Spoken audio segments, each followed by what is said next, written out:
So you're looking to sell your home. Well, on this video today, we're going to be talking about 6 mistakes that people make when selling their house that cost them from selling it fast and for top dollar. So don't go away. We're going to be covering these right now.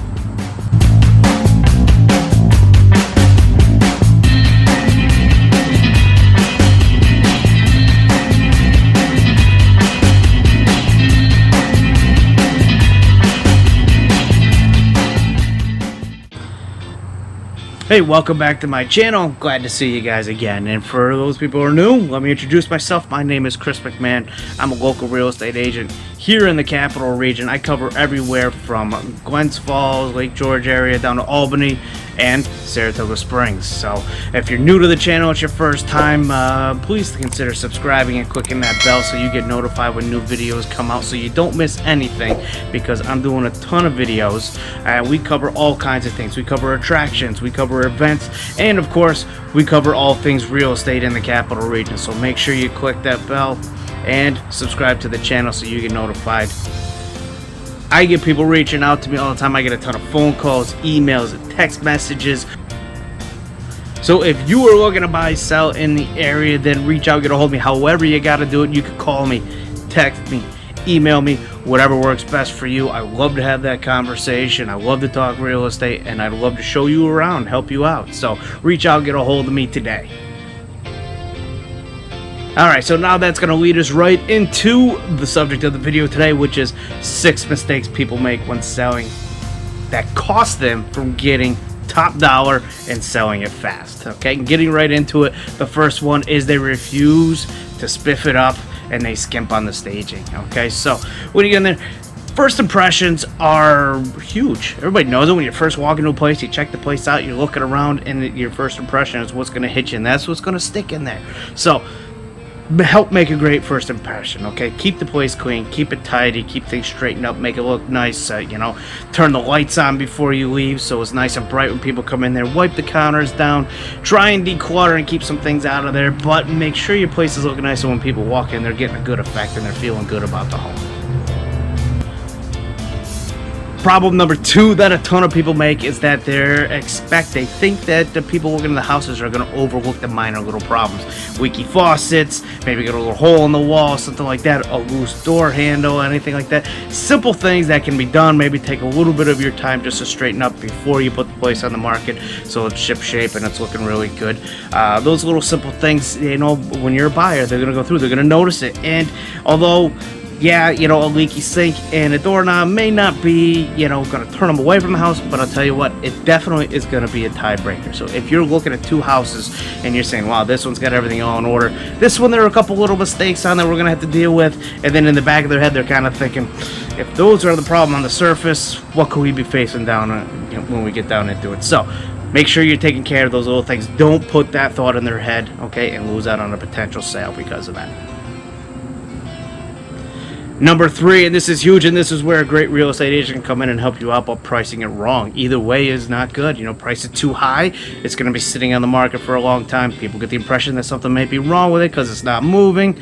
And the opposite is true too, that if you price it way too low, you're not going to get top dollar for it. You're not going to get what the home is worth, and you want to make sure you're getting the most of what your home is worth. You want that fair price, but you don't want to overprice it so it's not sitting on the market for a long time either. So price is huge. You got to make sure that you're pricing it right.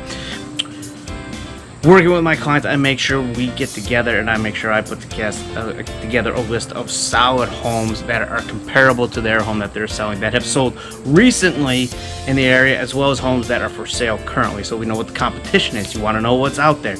Is there a gap in the price where you might fit nicely, where you're not going to have a lot of competition, or is there going to be a lot of competition that we got to look forward to? But also those houses that have recently sold are going to tell us a good spot where we're going to be able to price your home to sell. So mistake number 4 is believing that the springtime is the only option to sell a house. And no, I'm here to tell you that's just not true. If you're pricing your house accurately, which we just spoke about, as well as putting together a great marketing plan, which we use, you're using social media, getting it out on the MLS, getting good signs out in front of the house, as well as running an open house, you can sell your house and you can get top dollar for it all year round. So don't believe that the springtime is the only option that you have to sell your house. Okay, moving on to number 5 here. We're talking about photos, okay? Now listen, you're listing your house, you're selling, you got a beautiful house, you want to sell it. Now is not the time to chintz out on photos and decide you're going to run around with your cell phone and taking pictures all over the place. No, you don't want to do that. We pay, and we get in professional photographers in there and take fantastic pictures of it, high definition, high quality, that are set to go out to not only social media but also in print media, and to get excellent high quality pictures out there on the MLS, so when everybody sees it, they're getting a great first impression. Remember we talked about the first impression? They're getting a great first impression, at least visually, before they even come see the house, that this is a house that they potentially want to see. They don't want to see kind of something that comes up that, you know, you got this big block and only, you know, you get part of it and the parts on the sides are blacked out. Okay, they want that full picture, be able to see everything and scan around on it. So again, don't chintz out. I see a lot of people do this. Do not chintz out on photos. Make sure you're getting professional photos done. I know for my clients, I always pay myself to get high quality professional photos taken of their house. And moving on, number 6 here, and you've seen a lot of people doing this now, is not allowing the agent to handle the showings, and they try and go it alone. Okay, couple things I want to tell. The NAR, which is the National Association of Realtors, has done some research, and they have found that the median sales price for a for sale by owner is across the country $60,000 less than those who list with an agent. If that isn't a big enough gap, get the next one here, right here. So now it's doing for sale by owner, but you're selling to someone that you know. So when you're selling it to someone that you know as opposed to someone you don't know, the median sales price in that scenario is $90,000 less than those who list with an agent. So you think you're saving money, you're not really saving money. Again, you know, you're listing it on your own, probably taking those photos with your cell phone. You may not be straightening it up.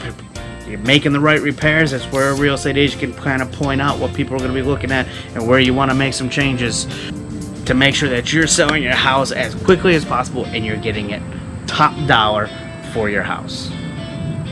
Alright, let's go back here. Let's recap what we talked about here. We've got our 6 mistakes that people make when selling the house. And the first one is, you know, not spiffing up the property or staging. Number 2 is thinking that people are going to overlook the small little problems in the house. They're not. Make sure you take care of them. Number 3, pricing it wrong. Number 4 is believing that the springtime is the only time you can sell a property. Number 5 is poor listing photos, again using the cell phone. And number 6 is not allowing an agent to come in and do their job. So I hope this video helps you guys. If any of you guys have any questions, again, if you're looking to buy, sell, anything like that, I'd love to show you around. I'd love to have the conversation with you. Reach out, get a hold of me, call, text, send me an email, whatever works best for you, I'm fine with. Any time of the day or night, feel free. I never sleep. I'm always here. I'm working for you guys. And again, if you haven't subscribed, please subscribe and ring that little bell so you can notify when new videos come on. I'm doing a ton of videos. The next one's coming out shortly, and I expect to see you there.